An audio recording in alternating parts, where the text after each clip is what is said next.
mentioned earlier when we were talking about the 5 myths that are out there, and I don't know if this is an appropriate time. Sure. Yeah, why don't you tell us what those myths are? Well, we have a free report that we give out from our website, and it's called The 5 Myths of College Funding. The one myth that I find most important and most fascinating is the most responsible parent pays the most for college. Because the most responsible parent was trained to buy into the college savings plans and create the UGMAs, and the grandparents are putting money into these accounts. Regardless of what income level the parent's at, I think those funds are the second highest assessed assets when it comes to pay tuition from the college perspective. So while you're very responsible and it feels good to say my child has $30,000 in this account, you're going to pay more for college than the parent who has that $30,000 in their mattress. I'm not suggesting illegal. So you're saying be an irresponsible parent, then, is what you're saying? Yeah, be irresponsible. Another CC guy makes good. So. No, but I think I understand what you're saying. It's that we all go through that myth that we need to be putting money aside, and depending on our situation, that might be the answer for you, but it's not necessarily the answer. Right. There's other ways to get your kid into an affordable school. Well, it's not the most efficient way. If I can help a parent save $5,000 a year for college, and the average student goes for 5.5 years, we've helped that parent save $25,000 or $30,000 that they can apply to their retirement, or that's $25,000 less that the student has in student loans. My joke used to be, why should college be the most stressful 4 years when it can be the most lavish 5, 6, or 7 years, right? True. Till I looked at the actual cost, and then I understand those extra years cost $20,000, $30,000 a year. Yeah. What's myth 2? Myth number 2 is structuring assets. They're on the back. Okay. We have a bunch of them. Students with good grades get financial assistance and scholarships. My home is worth too much. I make too much money to get the assistance. If I didn't get a National Merit Scholar, I'm not going to get any money out there.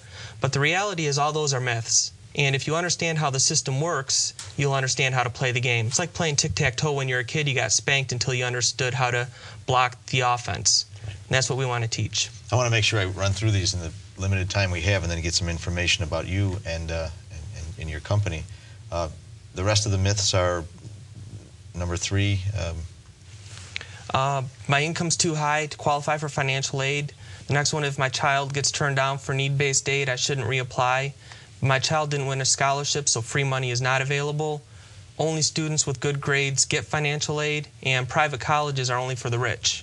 So basically what you're saying is that for all of us, or all of those parents or guardians who want to send their kids to college, relax, find out the school that you want to go to, worry about the money, but there's different ways to afford a college education other than what we've always been told about savings plans and everything else. Absolutely. Nothing should be in the way to get your kid or your child into a college that you want to get them into. Absolutely. Now, all right, let's get to the point now. Say I'm at that point where I have all my money in a mattress, or I've spent it on something other than I should have, and my son or daughter says, Dad, I want to go to college. How do I get a hold of you to help me through the process? Because that's what you're doing, basically. You're guiding people through the process. Well, the easiest way to get a hold of us is to contact me by email, stan@epr123.com. And we'll sit down and have a conversation. We don't charge to sit down and talk. And a lot of times we'll let parents know in about 20 or 30 minutes a couple of areas that they're being very inefficient in, or that they made the best decisions possible with the knowledge they had. We're just going to give you better knowledge to make better decisions.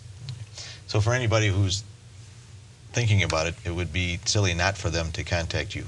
Absolutely. Like, this is what you do for a living, and you can kind of help people guide through the forest, because it's a nightmare trying to figure out what school to apply for and the financial aid package and everything else. So. Yeah, in fact, we do presentations at Parent-Teacher Association, at high schools, and at all kind of community events, so we're easily accessible. Well, other than contacting you through this show, I know that this show will be taped, so do you have presentations coming up over the next few weeks? We do. Some of them are private at Mercy or Catholic Central or some of the private schools. We have community ones in Farmington and West Bloomfield coming up, and probably a couple more are going to be set in the next few weeks, so we'll keep you posted. Oh, great. I really appreciate you coming on the show. When I heard that you were going to be on and I read a little bit about you, I really kind of got excited. that's just the way I am, though. I guess I need a life. But It's because my introduction letter came with a $100 bill in it. yes, and a free tuition package. But thank you very much, Stan, for coming on. Is there anything else you'd like to leave us with? Just everyone have a great night, enjoy the time, and college isn't as tricky as it seems. At least the tuition part. At least the tuition part. You got to include like the macaroni and cheese and all that kind of stuff, the popcorn for dinner. Yeah. Beer money. Yeah, Goebbels and So, well, thank you very much for coming on. I really appreciate it, and I hope that a lot of people call you and you can put some of their fears at ease. Sounds fantastic. Well, thank you once again. And ladies and gentlemen, I believe that this is the end of the Royal Oak Show, except Andy's going to come over here, and he's not going to come over and sit next to me. Well, thank you very much, and I appreciate all of our guests tonight. Dr. David Penny, Dr. Joe Gettler, Diane and Dick from the Royal Oak Community Coalition, and last but certainly not least, my Shamrock brother here, Stan Targos. Thanks again, Stan. Thanks, Carlo. And come back next time for the Royal Oak Show, and thank you all for sticking out and hanging out in the audience. Thank you very much.